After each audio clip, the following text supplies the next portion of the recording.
Welcome to She Persisted. I'm your host, Sadie Sutton. Every Friday, I post interviews about mental health, dialectical behavioral therapy, and teenage life. These episodes break down my mental health journey, teach skills to help you cope with life, and showcase testimonials from individuals, including teens just like you. Whether you've struggled yourself or just want to improve your mental fitness, this podcast is your inspiration to live a life you love and keep persisting. Hello, and welcome back to another episode of She Persisted. We have another solo episode, and I'm really excited because you guys have been really liking the solo episodes. They're some of my most downloaded. You guys are always DMing and saying that you appreciated the content, and so that makes me happy because I love sharing little tips and tricks that I learned along the way, and it's really cool that you guys are loving to hear those as well. So today we are talking all about crisis survival skills. So crisis survival skills are the skills that you use when you are at like a 9 out of 10 for emotions, you are struggling to cope. So if you're having a really bad panic attack, if you are super depressed, if you're super angry, those moments is when you use crisis survival skills to really survive through the moment. So the first thing that we have to touch on is that you always have a choice whether you want to cope through a situation or just like sit with it, or you can make it worse. So you always have the decision to use coping skills to decide to try and make the situation better, to try and get through it. And you always have the decision whether you want to cultivate that willingness or if you want to stay in that willful headspace. So that's the first thing we have to mention. The next thing I want to cover is what makes a crisis and when to use these skills, because crisis survival skills are amazing. They are what get you through difficult moments. They are what help you survive emotions that feel extremely painful and tough and overwhelming. But if we use them too much, they really lose their effectiveness.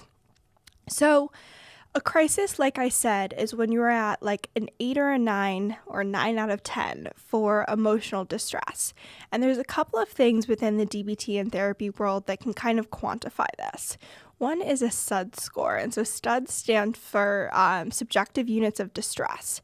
So like it says in the name, it's very subjective. It'll be different for everyone. So what might be like a 10 for me might be like a 7 for you, and vice versa. So there is this really great thing. It sounds a little bit cheesy, but it's very helpful to think about and do this activity, but it's a feelings thermometer. And so it's like from 0 to 10, and at 0 you are calm, you're cool, you're collected, you are doing great, and at 10 you are at your lowest. You are struggling to use skills to cope, you're extremely overwhelmed, you are extremely distressed, and that looks different for everyone. And so what I did when I was doing DBT for one of the first times was I went through this thermometer and I kind of labeled what each of the numbers looked like for me and what it looked like as far as using coping skills. So like I said, 10 was couldn't use skills, couldn't cope, was really struggling, was so distressed that I couldn't even think about the possibility of what skills I would use and how to implement them. I was really struggling with that willingness and the ability to implement. And so at a 9, crisis survival skills were really helpful to implement. Most skills would be effective. At an 8, it was more things like deep breathing. When it's a 6, it's more like self-soothing. So the lower I got with distress, the less intensive coping skills I needed. And then I also kind of quantified what it looked like presentation-wise.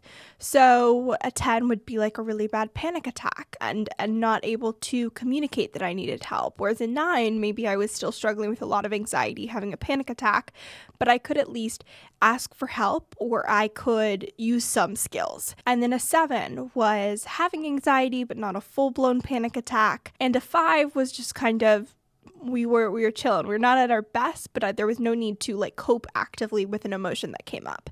So like I said, this is really different for everyone. Maybe you struggle with really intense and distressing anger. So quantifying what the different levels of anger looks like and what skills work at what different levels could be really helpful for you. And the reason we do these things is that when we get in that really emotional state, when we get in fight or flight mode, we are not able to logically think through things.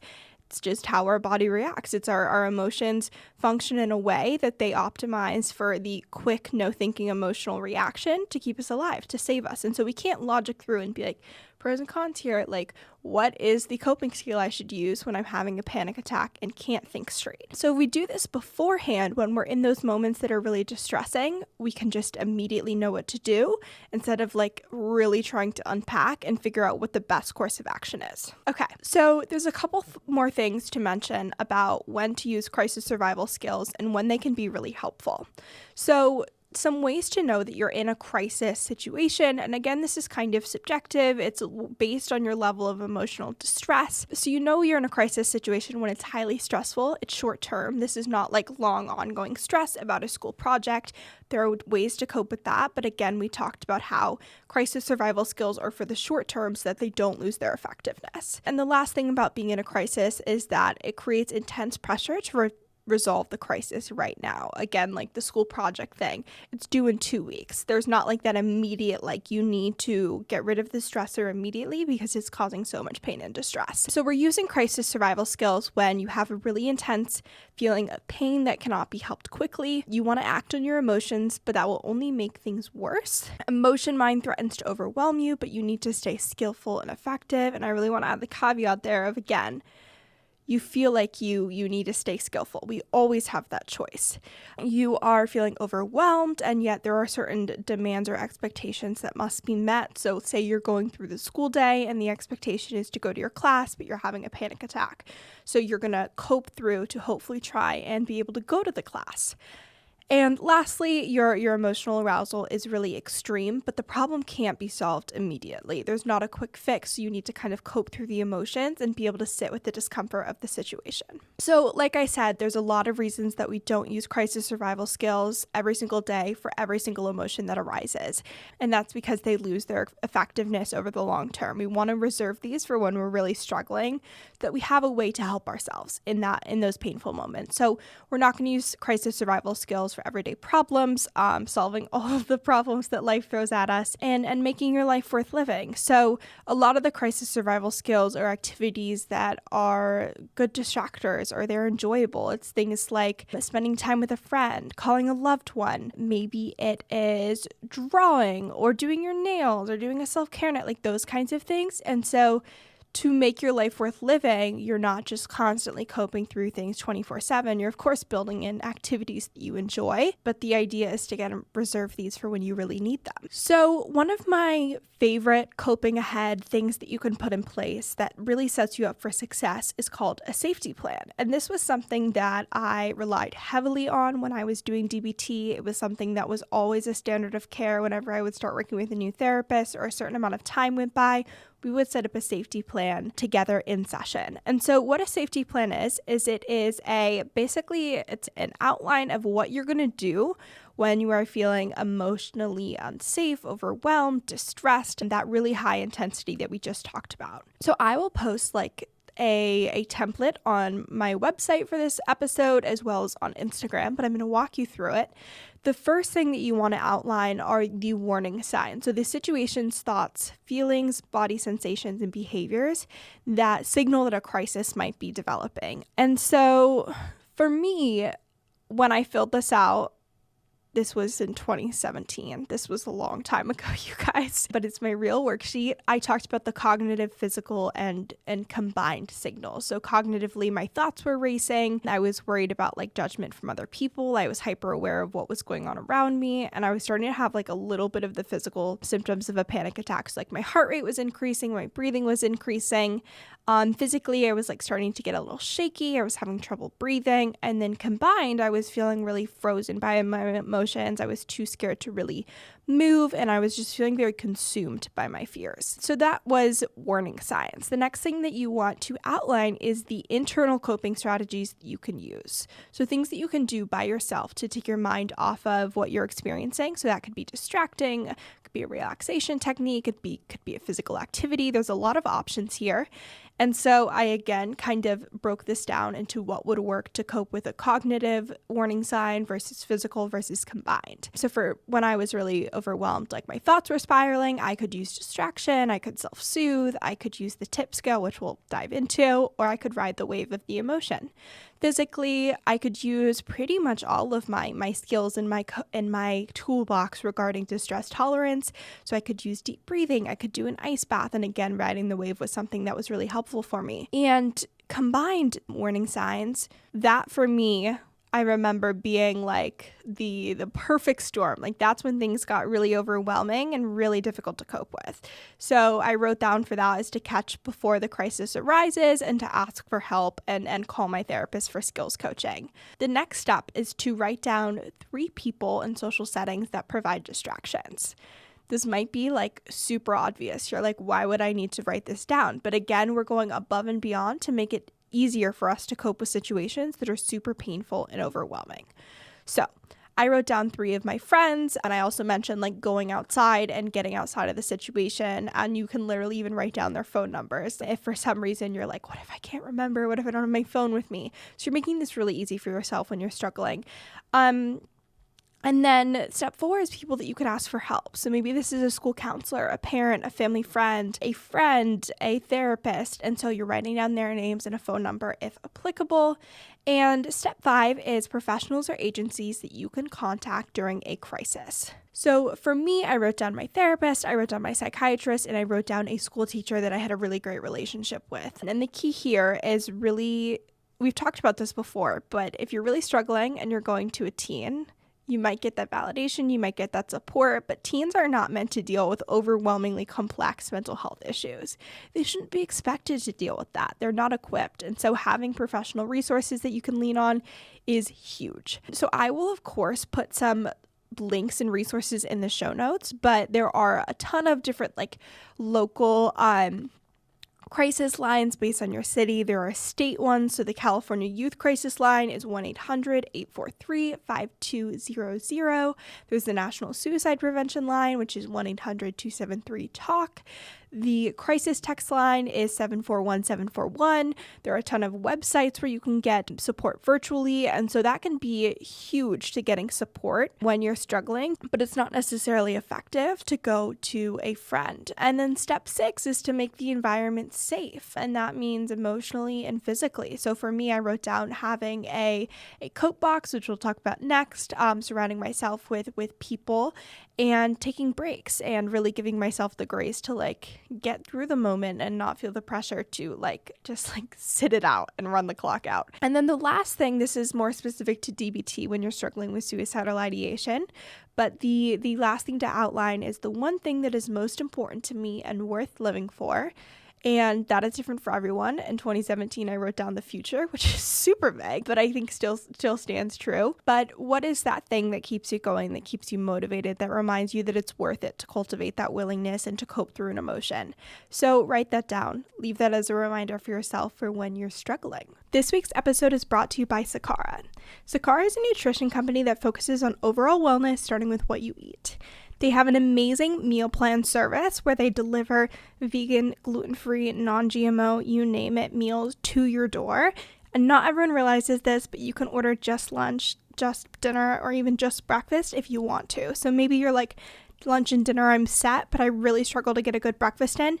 You can order Sakara just for breakfast. They will deliver your meal plan to your door the week that you order for, and they have the most amazing gourmet, delicious recipes with the freshest ingredients. They're so creative and delicious. They also have a ton of wellness essentials. My 2 favorites that you have to try are the chlorophyll detox drops. I know you've seen them all over TikTok, but my favorite part is that you can add them to your water. You get all the benefits of chlorophyll, but it doesn't add a taste. I thought it was going to taste like green and weird and like greens powder, and it doesn't. It literally does not add a taste at all. My other favorite of theirs is their beauty chocolates. They have collagen and nootropics in them, so they are helping you get clearer, brighter, glowing skin while eating chocolate, and it doesn't get much better than that. So if you want to check out Sakara, you can use code EXOSADIE at checkout for 20% off your first order. Again, that is code EXOSADIE at checkout for 20% off your first order at sakara.com, or use the link in today's show notes. The next thing, which I did just briefly touch on, is a cope box. And so this is a box that you dedicate with all coping skills that you can use when you're in crisis mode. So we're going back to this idea of making things really easy for ourselves. We don't want to be struggling to think about like what to cope with or what skills do I have access to? What would work when I'm feeling anxiety versus anger versus sadness, etc. And so a cope box makes it really easy to have all your skills accessible and there when you need them. You have your resources literally at your fingertips, and it can be a great resource.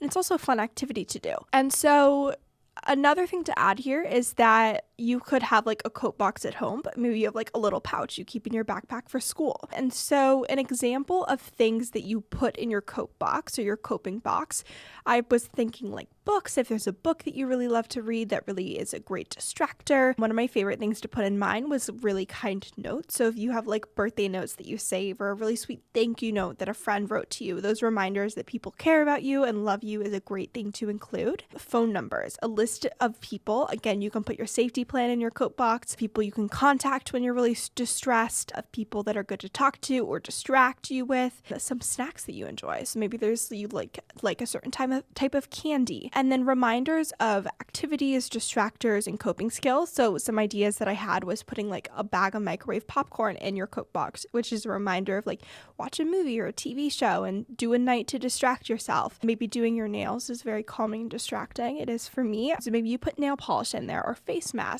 or you love listening to music when you're really distressed. So put headphones in there. And then another thing which I think is super helpful is there are these amazing lists of 100 coping skills. It's super random things like going on a walk or asking for help, or it's seriously, there's like anything and everything you could ever think of. It's 100 coping skills at your fingertips, quite literally.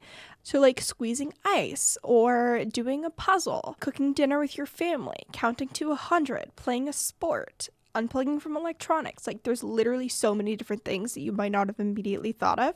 So printing that out and keeping it in your coat box is a great resource to use when you're struggling. And so like I said, you can also make this like a travel option for your backpack if you struggle with panic attacks at school. Put together a little bag of what works for you. So the TIPP skill, which we'll talk about, maybe you have one of those first aid packs where you like pop it and then it gets cold. That was one thing that I like to carry with me and was super helpful. Again, I think headphones are a great small option, like a little like lollipop or a piece of candy. I think the notes are a great idea, your list of people to contact, or even the list of what you're going to do to cope through things are all super like travel friendly and effective. So the next thing that I want to touch on is similar to the safety plan, but it's less of a safety plan and it's more of a general coping ahead plan. So for this, what you do is you write out on paper, you can type it up also, but you're getting super specific on common scenarios, emotions, urges, and thoughts that are triggering. So maybe when you have a test coming up in school, you have a panic attack in the bathroom with certain thought patterns going on. Write that down, and then you're going to go through and write exactly how you're going to cope through that situation. If you have a certain thought spiral about like body image, for example, what exactly are you going to do to ride the wave of that distress and cope through it? Same thing for anger, sadness, and you don't have to write down every single possible scenario, but kind of talking about the big ones that create a lot of difficulty for you and really present with a barrier of coping can be really helpful. So here we're going to do a little DBT education about some skills that are universally helpful to high intensity distressing emotions. Also, pretty much all of these skills are from the distress tolerance module. We are tolerating distress. And so one of the first core skills, it's like the building blocks of the distress tolerance module, is the stop skill. So it's kind of self-explanatory, but it can be difficult to remember to do in these really distressing situations, which is a common thread. So it's an acronym. You're going to stop, take a step back, observe, and proceed mindfully. So when you're stopping, you are not immediately reacting to emotions, you are physically freezing, and you're aware of the fact that emotions sometimes make us act without thinking. So you are staying in control and you are physically, mentally stopping in this crisis. You are then going to take a step back from the situation. You're going to take a break. You're going to let it go. You're going to take a deep breath, and you're going to really push away that urge to act impulsively based on what your emotions are telling you. For observing, you're going to notice what is going on both internally and externally. So that's like thoughts, emotions, urges, and then externally behaviors, interactions, situations. So what is the situation? What are your thoughts and feelings? What are other people saying or doing? And lastly, the most important part of the stop scale is proceeding mindfully. So you're acting with awareness. In deciding what to do, you're considering your thoughts and feelings, the situation, and other people's thoughts and feelings. And so you're going to think about your goal for the situation. Are you going to prioritize self-respect, interpersonal effectiveness, coping effectively? What is it that you want out of this? And you're going to ask your wise mind, will certain actions, certain solutions make this situation better or worse? So that's the stop scale. You can use it for any highly intense emotion.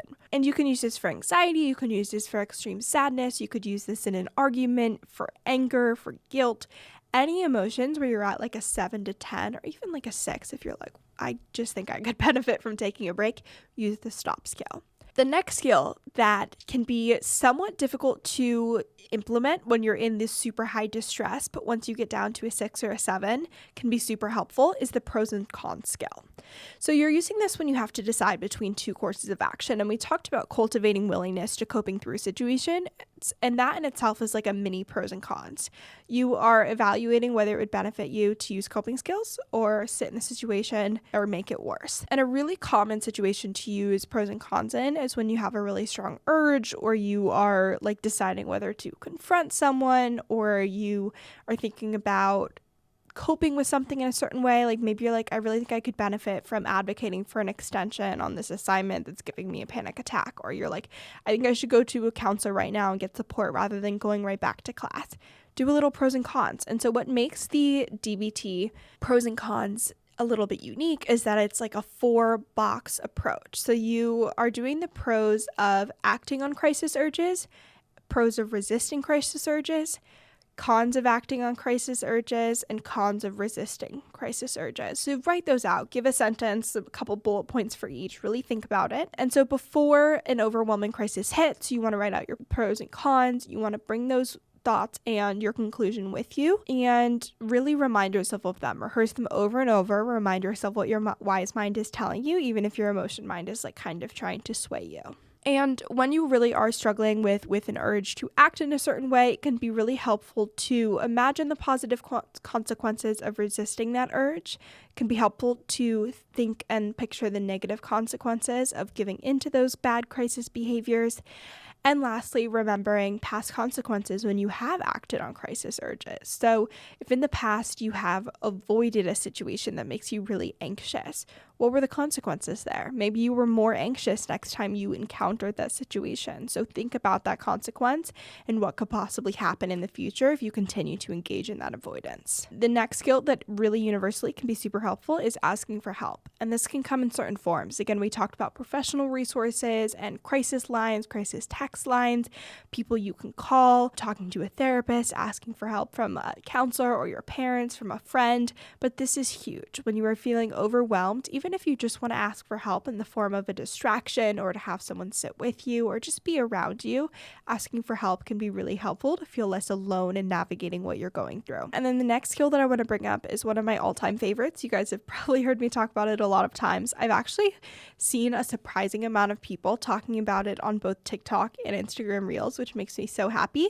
But it is the TIPP skill. And so TIPP skills change your body chemistry. They reduced extreme emotion presentations and emotion minds really quickly. And so it's an acronym that stands for temperature, intense exercise, paced breathing, impaired muscle relaxation. And this is really helpful for anxiety. It's helpful for anger, extreme sadness, just that really 7 to 10 range, really like 8 to 10 of levels of distress. TIPP will really bring that down a couple of notches and allow you to cope in other ways. So the T, we are tipping the temperature of your face with cold water, and this allows you to calm down really quickly. So what you're going to do is you are going to hold your breath and you are going to put your face in a bowl of cold water, or you can hold the cold packs. We talked about the little ones that you get in a first aid kit. You could put ice in a little bag on your eyes and your cheeks. And so you're going to hold it for 30 seconds, and you want the water to be above 50 degrees. We're not trying to give ourselves frostbite here, but you are trying to activate your mammalian diving reflex. So as humans, we obviously cannot breathe underwater. So our bodies have a system to regulate our breathing and our heart rate when we come into contact with water so that we don't have excess carbon dioxide in our systems and drown. So if you were diving into a cold lake, what your body would do to compensate for that is it would lower your heart rate, it would lower your breathing rate so that you stop excessively producing carbon dioxide and you can hold your breath for longer. So the same thing works when you dip your face into a bowl of ice water. Your heart rate, your breathing rate decreases, and along with that, the physical symptoms of distress that you're experiencing. This isn't one of those coping skills that is the most universally easily accessible. Like if you were in a class having a panic attack, you're not going to be like, oh, let me just pull out my bowl of ice water. Like, I get it.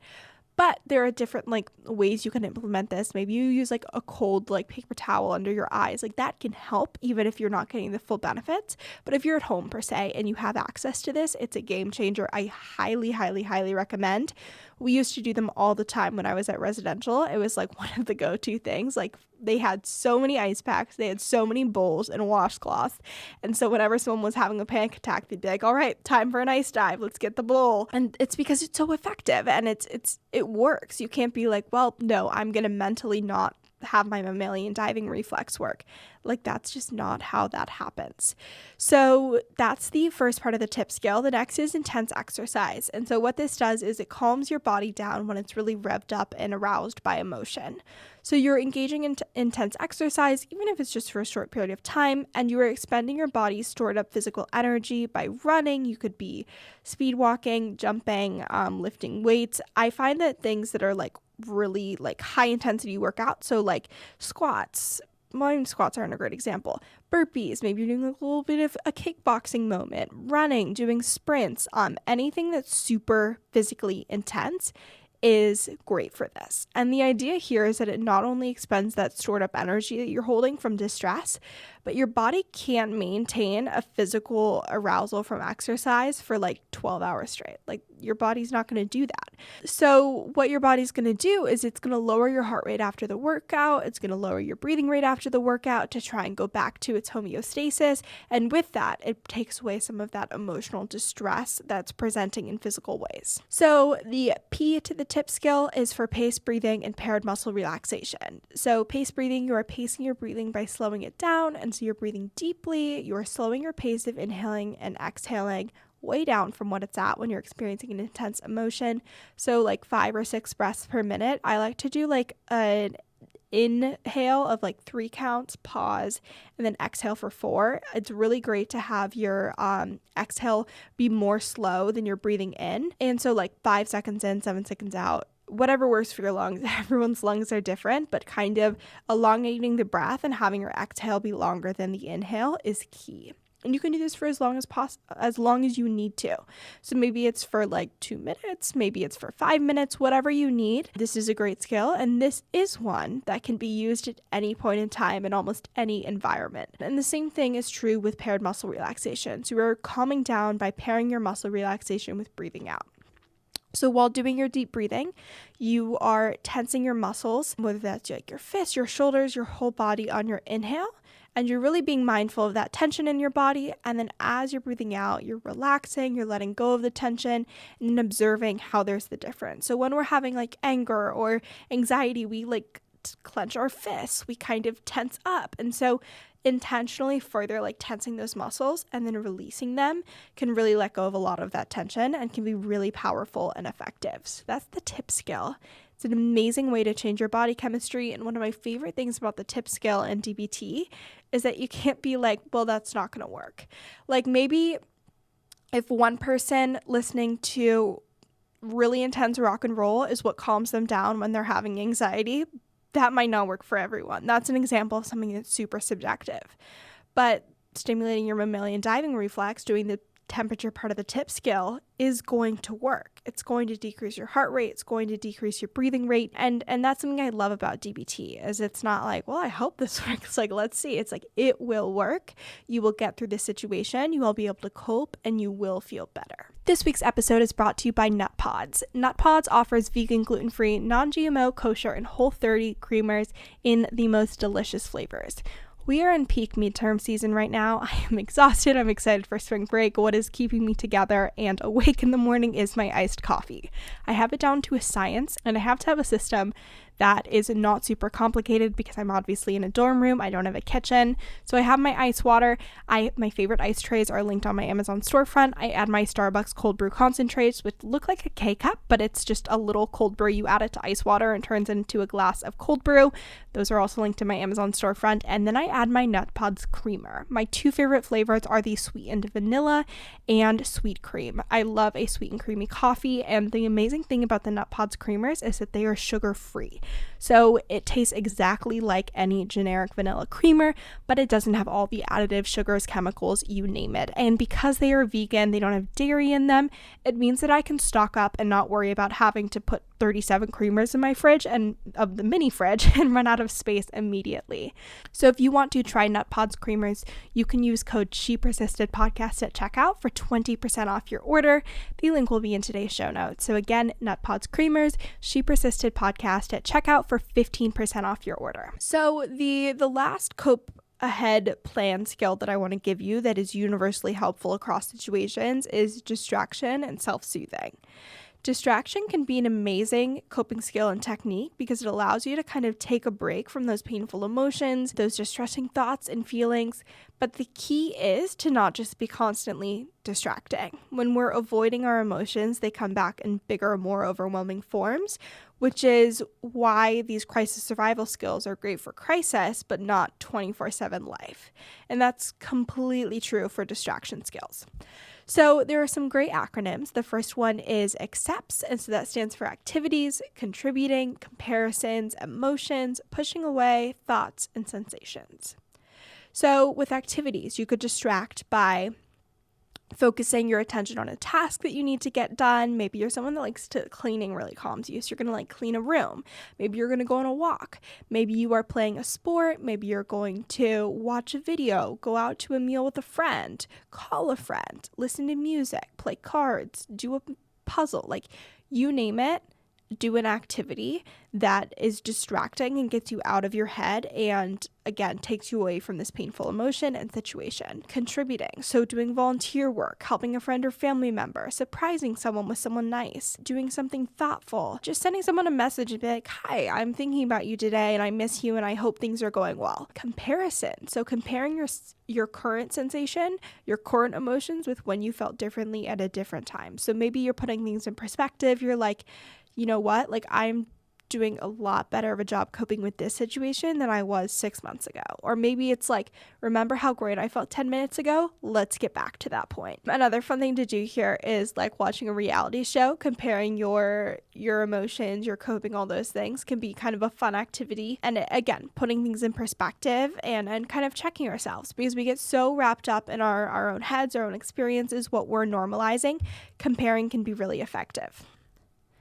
And there's a caveat there, comparison is the thief of joy. We know that constantly comparing is not effective, but when you're in crisis mode, comparing your emotions to a previous emotional state of yours or another person's can be effective to kind of, again, ground yourself and bring yourself back to the situation.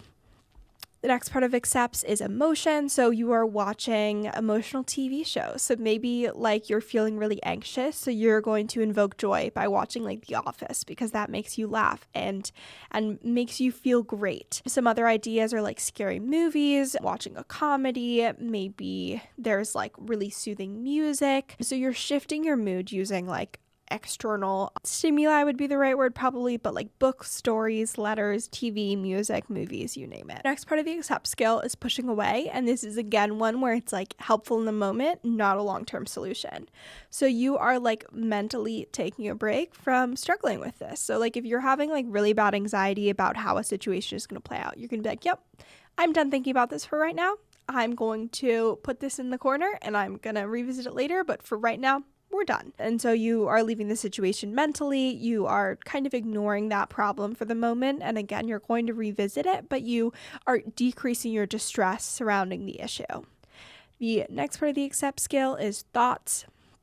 So this is using like internal mental coping skills. So maybe it's counting to 10, counting colors that you see around you, repeating words or a song in your mind, maybe doing a puzzle, watching TV, reading, really trying to like get your thoughts to think of something different. Another great like grounding skill here is doing like 5 things you can see, 4 things you can hear, 3 things you can touch, 2 things you can smell, 1 thing you can taste, and like kind of finding those things around the room. Again, it's really breaking up the distressing thought patterns and shifting your thoughts. And the last part of the accept skill is sensation. So it's really invoking your senses, whether that's like holding ice and squeezing ice, which can be really great for urges, or taking a hot shower, taking a cold shower, whatever works for you. Maybe this is going out in the rain or the snow. That's not the most universally effective depending on your climate, but listening to super loud music and really, again, grounding and getting outside of your body, getting outside of your mind and breaking up that distress. So that's the accept skill.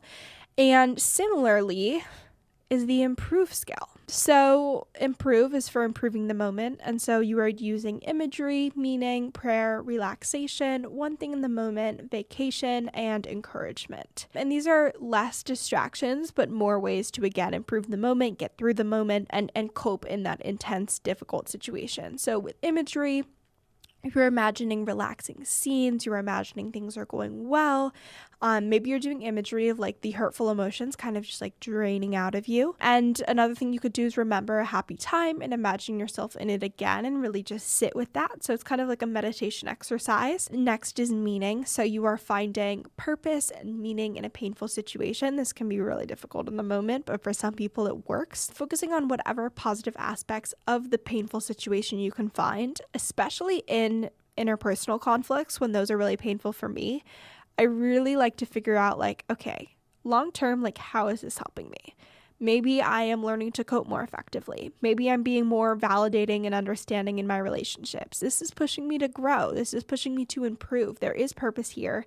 And there is some benefit that's coming of this. The next part is prayer. So if you are someone that really finds a lot of like calm and peace from praying, this is a great place to use that. Relaxation, really just doing relaxing activities. We did talk about that in the accept skill, but maybe it's like taking a bath, doing yoga, breathing deeply, that kind of stuff. 1 thing in the moment. We are practicing some mindfulness. So you are completely and 100% doing only 1 thing.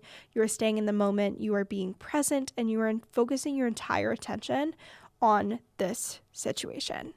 Again, you are getting out of your head the rumination of like thought spirals that go in 12 different directions. We're kind of like curbing that and we're like, nope, we're just going to be in this moment right now and cope through that. The next one is a brief vacation. So again, it's a little bit of distraction. So maybe you're like getting in bed and you're just going to ignore things for 30 minutes and you're going to go back and cope with things. Maybe you're turning off your phone for a while, or you are doing a little like day trip with a friend and you're just going to go and distract from what's causing a lot of pain. Yeah, I think this is a great one to implement, especially with stress. Again, we don't want to use distress tolerance skills all the time, but if you are feeling super overwhelmed, you feel that distress, maybe it's with school, maybe it's with a work assignment, being like, okay, 30 minutes, we're taking a break, we're doing a mini vacation, and then we'll revisit.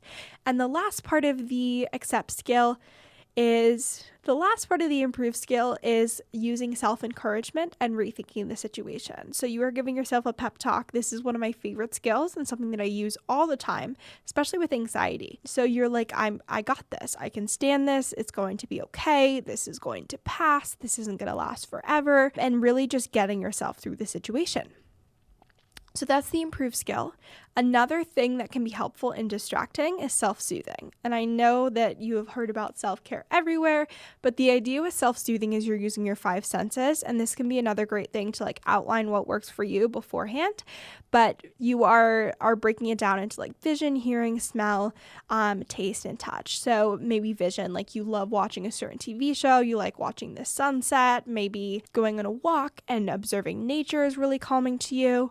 For hearing, maybe it's listening to a certain kind of music or a podcast or going out in nature and just listening to the quiet and the birds, that kind of thing. The smell, maybe it's fun things like your favorite perfume, or you're going to bake cookies so you can smell those, lighting your favorite candle, you name it, that's what you're going to do. And then taste is another really fun one. So maybe drinking your favorite tea, eating your favorite dessert, really soothing yourself through taste. And touch, maybe you are petting your dog, or you are doing like a self-care night and putting on your favorite lotion. Doing the TIPP skills again, kind of touch, but like a cold compress on your head, or laying in your bed if it's super comfortable, or wrapping yourself in a blanket, really just soothing the senses and decreasing that distress. So those skills, the stop skill, pros and cons, asking for help, TIPP, and distraction and self-soothing, are universally really effective at decreasing distress. They, a lot of the time, will work, especially if you know what works for you, and they can be great tips to be aware of and implement across the board. Really quickly, we're going to get a little bit more micro on anxiety, anger, sadness, and urges, and like what skills in my experience has been really helpful for each of those, because it's different. Like, things aren't universally going to work. If you're really feeling super sad, drawing on yourself with markers is not going to help. But if you're having a really strong self-harm urge, that might work. So things are different for different emotions, and it's helpful to know what works for you. But for me, when I'm experiencing anxiety, the distraction piece is huge. I really do love the pep talk part of the improve skill. That's something that really helps me get through the moment. I love the TIPP skill. I think taking a brief vacation and kind of stopping and taking a step back from the environment and then going back can be really helpful. I'm a huge proponent of like drinking cold water and using self-soothing to really try and decrease those physical sensations of distress, especially with anxiety. Another huge thing there is riding the wave, remembering that no emotion is constant, no emotion will last forever, and so the anxiety will pass as well. And being observant of like how at some moments your anxiety increases and then it decreases and then it increases and it decreases, and really just leaning into that and sitting with that. Anger for me, I think, is still one that's difficult to cope with. I'm like, this just sucks. Like, I'm like, oh, I hate this. And I think it's because I've done a lot of coping with anxiety and sadness and urges throughout my life. Whereas anger and like guilt and shame, sometimes when those pop up, it's like, well, this is foreign. I don't know exactly how to navigate this. But I think a couple that work for me is the stop skill again. Huge. Getting out of the situation, especially if it's an interaction, can be huge. And I think in the long term is super helpful. Physical movement. I really love like a little boxing moment, or doing sprints, or doing a workout. Even if it's just like walking around, that can be so helpful to like kind of let go of some of that distress. I really love listening to loud music when I'm angry, putting in my headphones and just completely distracting. I think that screaming and crying in a healthy way when you're feeling anger can be really great. I was watching, what was that movie? What was her name? I was watching a movie recently. I can't remember it, but it's the one about the school shooting. It's on HBO Max. You saw it all over TikTok. It has the girl from Dance Moms. I'm totally blanking. But there's this scene where they go out in nature and they just like scream and like, this sucks. Like, life is hard. This is so annoying. What is going on? And so for anger, that can be really helpful. Just what the heck? Maybe some less choice words, but that can be really helpful in letting those emotions out and then coping through and moving past things. I think ranting to a friend is huge. I like to joke that like I'm a big complainer, and not in the way that I'm always like everything sucks, but I like to express those emotions. So if I'm really annoyed, I'm going to go to a friend and be like, what? Like, this is so annoying. I don't understand. And then moving on and coping with the situation. And then another thing that I think is really helpful, I remember doing this a lot when I was a kid, is writing an angry letter. Like, especially when I'm angry with my parents, I like write these letters, or I used to write these letters, and I'm like, this is so annoying. How could they do this? Blah, blah, blah, blah, blah. And just getting it out is an act that's very therapeutic. And you feel less of a need to say your piece, to get that out and to make the other person understand you, because you have kind of found that self-understanding.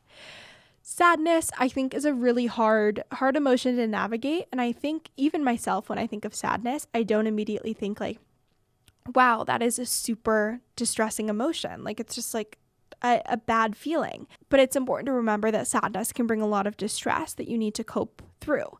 And so for sadness, opposite action is huge. Sadness wants us to withdraw and be alone and cry and isolate and ruminate. So instead, kind of getting out of your body and your thoughts and going and hanging out with a friend or watching a funny movie or getting some movement in, and really doing the opposite of what the emotion is telling you is huge. And even at the beginning of that, implementing the stop skill, so you're taking a step back and you're being like, this isn't effective, what can I do? And kind of, I think, again, pros and cons is really helpful here, and being like, okay, what are the pros of sitting with the sadness? What are the cons? How do I want to move forward? And the last one I want to touch on is urges. I think a lot of these skills, we think about them in terms of emotions, but urges can be a really powerful and distressing experience to navigate that these skills can worked for. And a lot of these skills, when I was struggling, I was using for urges with self-harm and suicidal ideation, and they were effective skills to use. Riding the wave, I think, is huge, especially when it comes to urges, kind of noticing when you have a stronger urge, when it goes away, and leaning into that ebb and flow, and knowing that nothing is constant, and so the urge will also pass. Skills that are super helpful for self-harm and suicidal ideation is squeezing ice. I've heard throwing ice at a wall, never tried it, but squeezing ice is huge. Drawing on yourself with markers, writing notes down, kind of expressing what you're feeling, getting that outside of you instead of just suppressing it can be really huge and really helpful and effective. So I know that's a lot. It's a lot of different information about crisis skills, how to cope with them, when you can use skills, and a whole lot of different coping skills. But we are setting ourselves up for success. We're trying to do the work beforehand, so when we are in crisis situations, we don't have to figure out how to cope because we already know what works for us. So that is the crisis skills survival episode. I really hope this was helpful. If you have favorite coping skills that you like or that are useful for you, please send me a DM. Let me know. I love learning new coping skills and passing them along, because what works for me might not work for you, might not work for another person. And so the more ideas you can be aware of, the more likely it is you will find what works for you.